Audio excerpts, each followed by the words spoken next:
Welcome to SinoWarfare with Ralph D. Sawyer.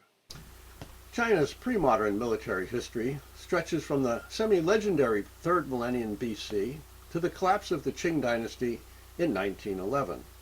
Hundreds of minor clashes went unnoticed except by the ill-fated participants, but 1,000 or more of varying size that require massive two-volume sets of densely printed battle descriptions to encompass are known to exist. Recent decades have seen a resurgence of interest in Chinese military history and indigenous martial thought. Apart from a couple of other multi-volume studies, there have been hundreds of articles in dedicated military publications such as Chinese Military History and Military Science, as well as the various historical and archaeological journals. While we'll take note of dramatically different conclusions, I'll be basing our discussions on the original historical accounts and provide my own perspective. Unfortunately, many questions still cannot be answered due to a lack of evidence.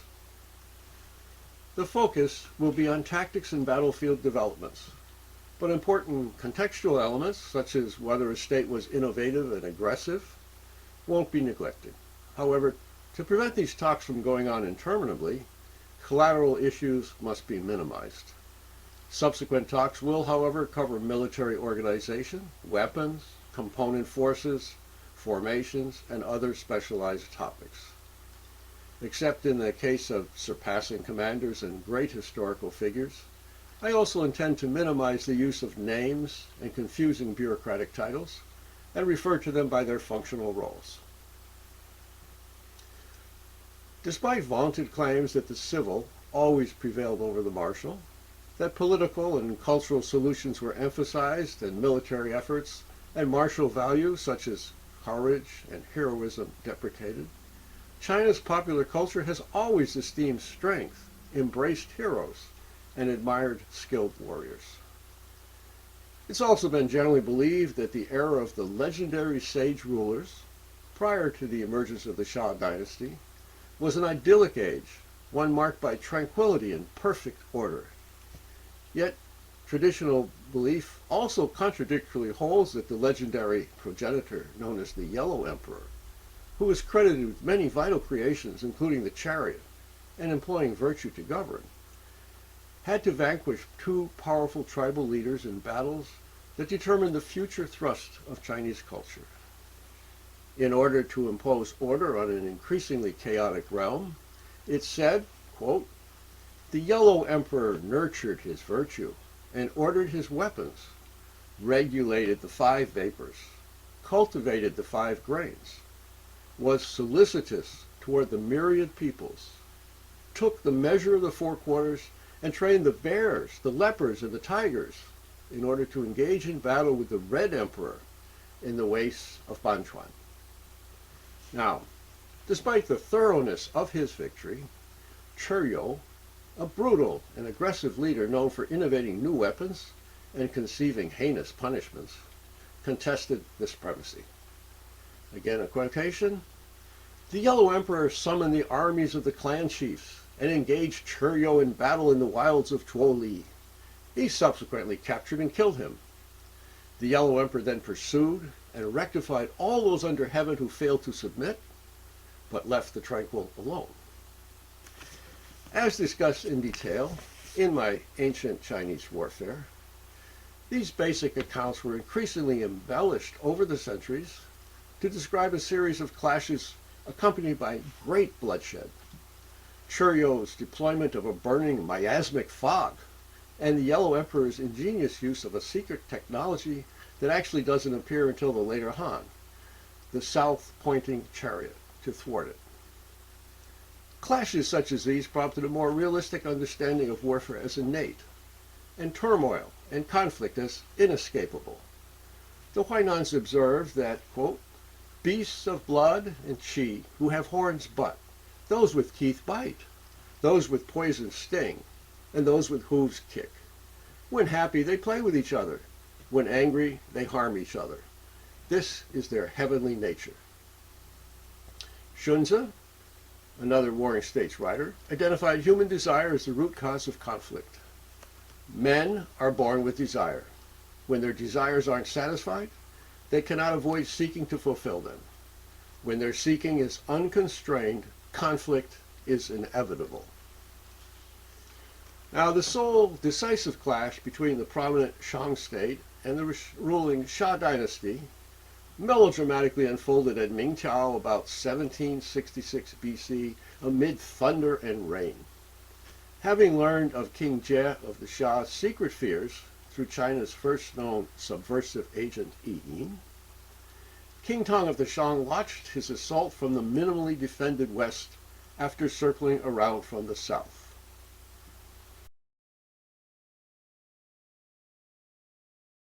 While Chieh's nightmares reportedly dictated the choice of direction, it was tactically advantageous because only the Shang, which was located in the east, posed a credible threat. Chieh's licentiousness, perversity, and brutality no doubt contributed to his obliviousness. Writing was just beginning to emerge at the time, so nothing is known about the clash other than what has been orally passed down. This has prompted non-Chinese scholars to doubt the Xia's very existence. However, archaeological discoveries show that early Zhou and other possible Xia cities were well protected by massive tamped earth walls. This made it imperative for King Tang to draw the enemy out of their impregnable bastion and engage them in open field battle. During the generations required to amass power, the Shang moved their capital several times, even though it required fully mobilizing the people and expending enormous energy. However, this allowed them to consolidate their rule over an increasingly large swath of eastern territory. Except for the last capital at Anyang, they were all heavily fortified to preclude loss and ensure the security needed to forcefully govern their portion of the realm. At this time, the armies would have been small, presumably a few thousand Shang warriors and a somewhat larger standing force attached to the Xia capital. Chariots hadn't yet appeared, so all the forces were on foot, and they would have initially used bows and arrows, and then fought with daggers, battle axes, and spears when they closed. The unexpected nature of the strike precluded King Chieh from summoning reinforcements, while his anger and his confidence compelled him to fatally go forth. Even though the Xia forces were quickly overwhelmed, King Chieh managed to escape. However, King Tang captured him and then surprisingly exiled him instead of killing him. This may have been because he had conspicuously fought under a banner of righteousness, but more likely because he didn't want to be accused of regicide, not that he was entirely successful. The Zhou's astonishing victory at Muye brought the Ji clan to power after decades of having gradually nurtured their reputation and power. Although materials ranging from bronze inscriptions through odes and historical accounts describe how the Zhou managed to win, the battle descriptions are so compressed and controversial that they require more than 100 pages to reconcile in my oversized Conquest and Domination in Early China. Here I'll just focus on the battle itself, which unfolded in northern China in the heart of the Shang domain in 1045 BC. Just as centuries early, by the mid-11th century, Shang rulership had become brutal and perverse.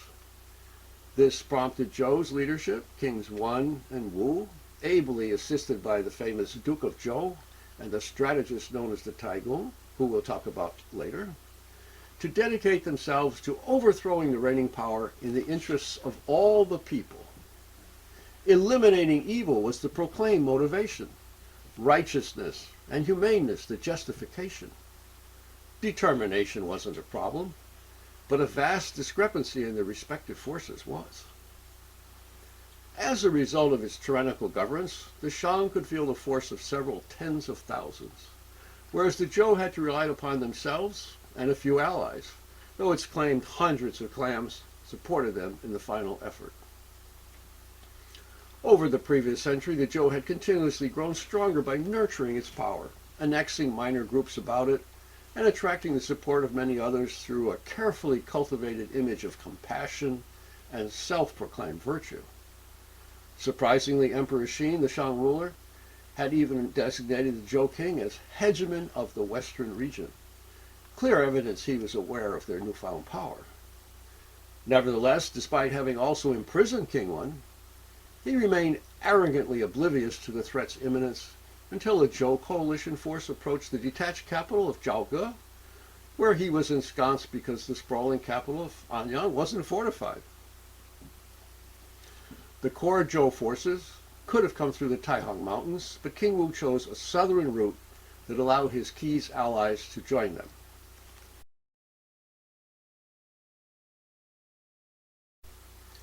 Learning of their approach, but still confident of heaven's sanction, which of course both sides claimed they had, Emperor Hsien hastily deployed whatever forces he could muster on a forward perimeter.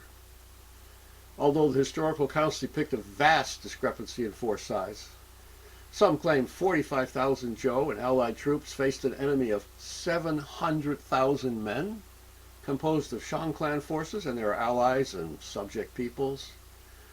The respective numbers were probably more like the historically recorded 45,000 and perhaps 70,000.